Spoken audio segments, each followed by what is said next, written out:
Hello everyone, Chef June is back. Today we're gonna make kimchi, but not in red color. It's in green color. Just like the red curry and yellow curry, and there's a green curry. So today I'm gonna make green kimchi with cured mackerel. Let's get it.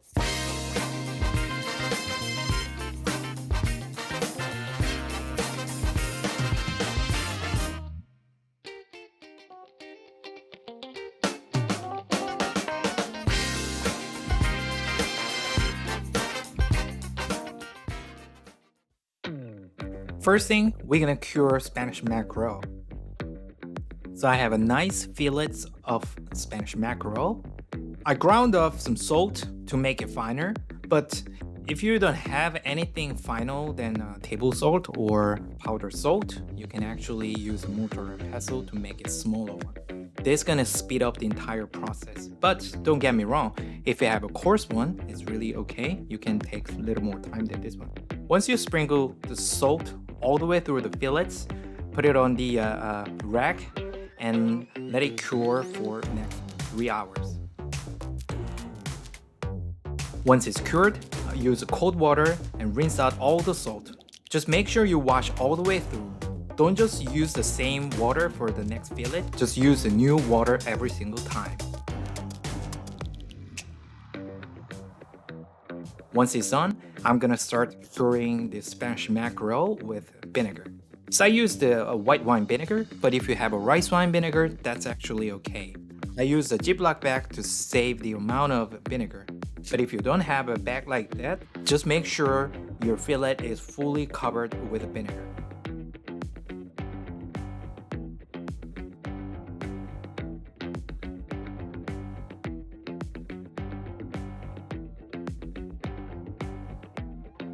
Next step is making green sauce. First things first, I use the bone of Spanish mackerel. I just fillet it for the cured mackerel, as well as fish bone that I have in my fridge. And adding canola oil. And heat up the oil and let it simmer for the next 10 to 15 minutes until the oil absorbs all the good flavor of the fish bone. Next, just cut the spring onion, blanch the green parts, and then save the white parts for sauteing. For now, I'm blanching the green part of the spring onion. You gotta make sure, give it a good time for 3 or 5 minutes until it's really soft. Once it's done, put it in the ice water to stop cooking. I think my fish oil is done, so I'm using a pigeon towel with colander to refine all the fats, so there's no fish bones and flesh debris.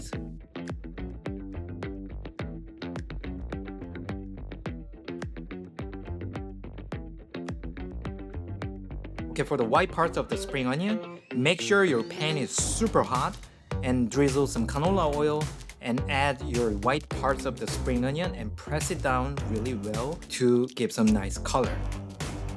But you don't want to burn any of it. Just make some nice caramelization on the surface side.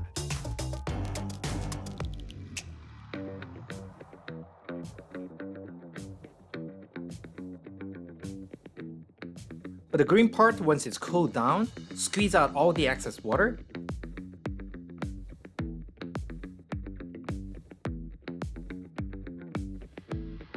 And cut it into small pieces.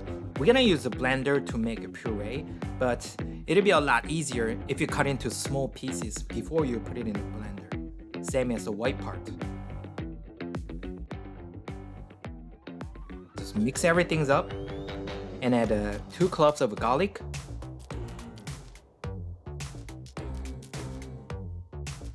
And then blend it. As you can see, it's not working. That's because there's no oil or water. This is a time for adding fish oil. Look at that. What a nice green puree. Because it's based on the pesto, I'm adding a whole bunch of Parmesan cheese, which gives the another level of umami.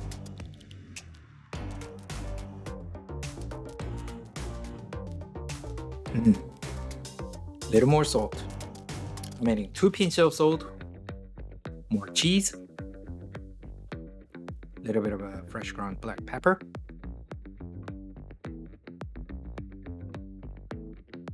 Yeah, it's done. Because all the ingredients, after it's blended, it absorbs all the heat coming from the downside of the blender, so you gotta make sure keep it really cool and try not to use right after you blend it. After 60 minutes of curing in a vinegar, your mackerel is done. So take the skin of the mackerel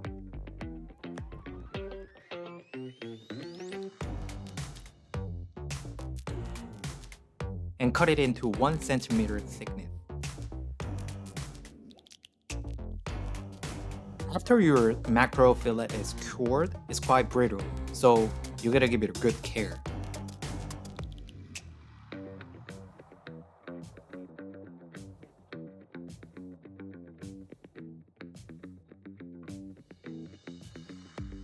Okay, now I'm kimchiing my romaine lettuce. The reason why I said kimchi, that's because I'm doing kimchi-ing. That's what I meant.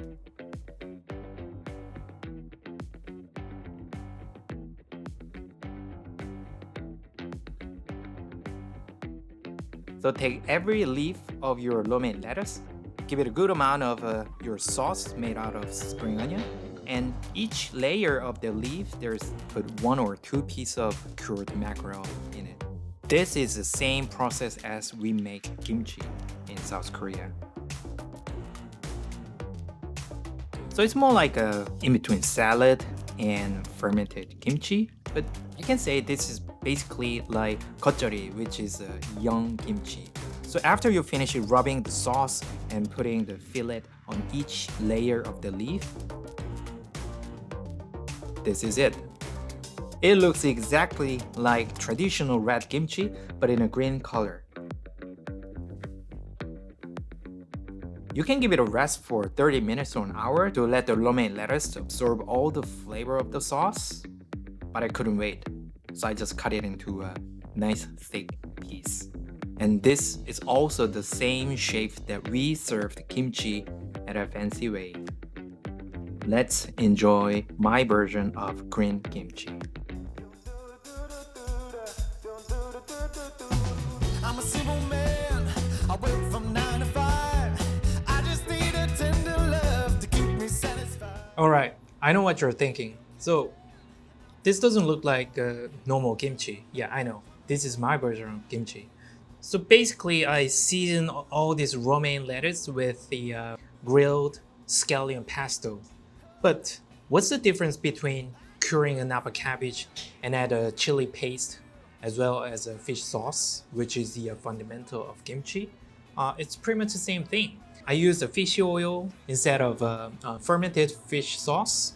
And I use the same scallion as we use for the normal kimchi, but I didn't use any kind of a red chili flake, which gives a nice red color for the kimchi, which is an iconic color. But I just used the green color of the scallion, which make this dish look like kind of a kimchi and kind of a salad in between. That's what I meant for. And inside of this romaine kimchi, I add a cured mackerel. I use the shimesaba method, which is a typical Japanese way of curing the mackerel. And I believe that any kind of oily fish goes really well with these salads. So let me enjoy this green kimchi.